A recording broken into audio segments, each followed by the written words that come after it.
आता अशा पद्धतीनं कोणी कुठे तृणमूल काँग्रेस असेल, कुठे शिवसेना असेल, कुठे अन्य काही पक्ष असतील, तोडले जात असतील, फोडले जात असतील, तर या देशात निवडणुका लढण्याला काही अर्थ नाही. मी अजून असंही म्हणतोय, ज्या आमच्या खासदारांची नावं येत आहेत ती आता कुठे आहेत मला माहीत नाहीये. कोणी म्हणतात दिल्लीत आले आहेत, कोणी म्हणतात मुंबईत आहेत, कोणी म्हणतात त्यांच्या मतदारसंघात आहेत. हे सर्व खासदार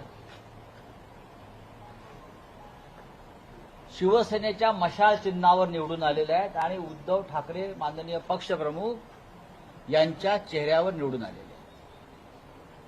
जेव्हा आधी फूट पडली तेव्हा असं सांगण्यात येत होतं की हा उद्रेक हा बंड आहे आणि हे मॅन्डेटच्या विरुद्ध आहे, मोदींच्या नावावर मतं मागितली आणि तुम्ही निवडून आलात. ती निवडणूकच संपलेली आहे. आणि त्या संदर्भात सुप्रीम कोर्टामध्ये प्रकरण सुरू आहे. पण हे जे खासदार किंवा हे जे आमदार किंवा अन्य कोणी मग तृणमूलचे असले तरी तिकडले हे खासदार पूर्णपणे शिवसेना उद्धव बाळासाहेब ठाकरे पक्षावर निवडून आले.